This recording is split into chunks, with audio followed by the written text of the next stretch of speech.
Hi అండి. Welcome to my channel Sri Karya. కొత్తగా చూస్తున్న వాళ్ళు ఉంటే ప్లీజ్ సబ్స్క్రైబ్ మై ఛానల్.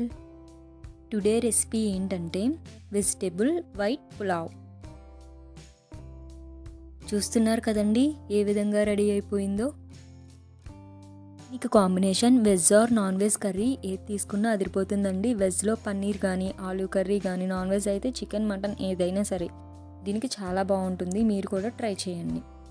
యాక్చువల్గా ఈ పులావ్ని మేము మా రిలేటివ్స్ కోసం చేసామండి. నియర్లీ 3 kgs వరకు చేసాము. దాన్నే నేను మీతో షేర్ చేసుకుంటున్నాను.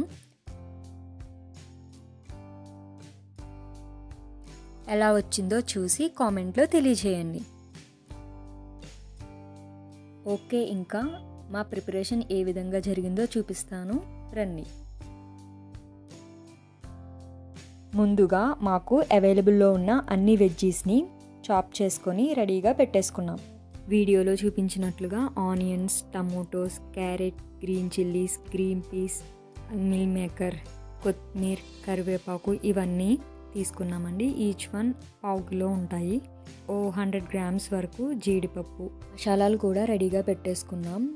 జింజర్ గార్లిక్ పేస్ట్, మనకి మసాలాలు బిర్యానీలోకి వేడి నీళ్ళలో నానబెట్టాము. నెక్స్ట్ ఇది పేస్ట్ అండి, గరం మసాలా పేస్ట్. నెక్స్ట్ జాజికాయ పౌడర్.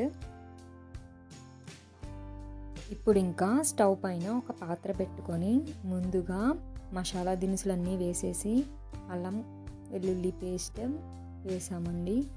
నెక్స్ట్ ఇంకా ఒక్కొక్కటిగా యాడ్ చేసుకుంటూ వెళ్ళాము. ఆనియన్స్, క్యారెట్, మసాలా పేస్ట్, మన దగ్గర ఉన్న వెజ్జీస్ అన్నీ యాడ్ చేసేసుకొని మిగిలిన ఇంగ్రీడియంట్స్ అన్నీ కూడా 1 by 1 యాడ్ చేసేసుకోవాలి.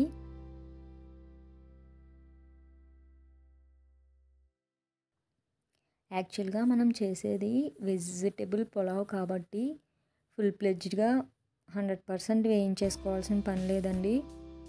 70% వరకు కుక్ చేసుకుంటే మనకి సరిపోతుంది.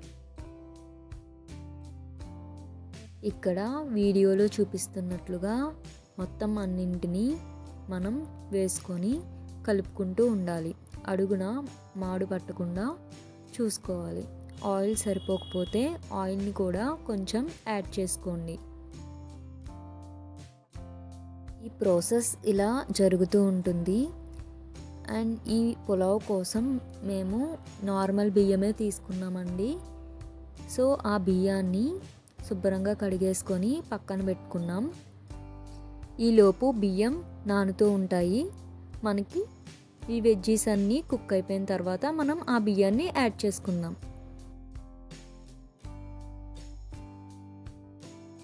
చూస్తున్నారు కదా, ఒక్కొక్కటి యాడ్ చేసేసాము.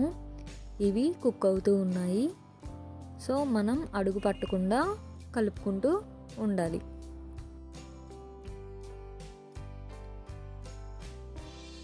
ఇవి కుక్ అవుతున్నాయి కదండి.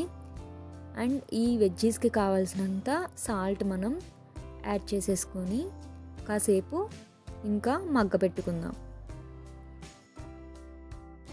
ఈ విధంగా ఇంకా 70%కి కుక్ అయిపోయిన తర్వాత మనము 1కి 2 చొప్పున వాటర్ తీసుకొని వాటర్ని యాడ్ చేసుకుందాం.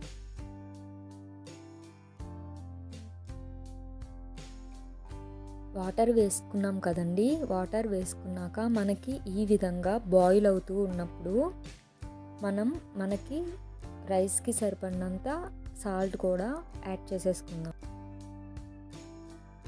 ఇప్పుడు ఇంకా ఆల్రెడీ నానబెట్టి ఉంచుకున్న బియ్యాన్ని యాడ్ చేసేద్దాం. చూస్తున్నారు కదా, బియ్యం ఇంకా ఉడకడం స్టార్ట్ అయిపోయింది. ఇప్పుడు ఇంకా మూత పెట్టేసుకొని కాసేపు దాన్ని వదిలేద్దాం. ఆల్మోస్ట్ ఈ విధంగా వచ్చిన తర్వాత మళ్ళీ ఒకసారి దాన్ని కలుపుకోండి అడుగు పట్టకుండా. నీట్గా కలిపేసుకున్న తర్వాత మళ్ళీ లిడ్ క్లోజ్ చేసుకొని 10 minutes అలా వదిలేద్దాం. ఈ టైంలోనే టాప్ లేయర్లో కొంచెం నెయ్యిని కూడా యాడ్ చేసుకొని లిడ్ క్లోజ్ చేసేసుకోండి.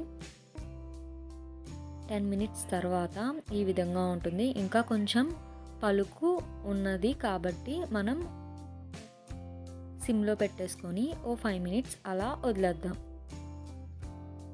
ఆఫ్టర్ 5 మినిట్స్ మన పులావ్ రెడీ అయిపోయింది.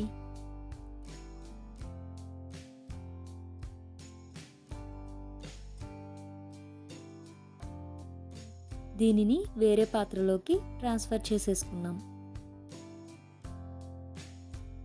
చూస్తున్నారు కదండి వీడియోలో ఏ విధంగా కనిపిస్తుందో. సో మీకు ఈ వీడియో కనుక నచ్చినట్లయితే మీరు దానిని కామెంట్ రూపంలో కానీ లైక్ రూపంలో కానీ తెలియచేయండి. ఈ వీడియో కనుక మీకు నచ్చినట్లయితే సబ్స్క్రైబ్ చేసుకోవడం మాత్రం మర్చిపోకండి.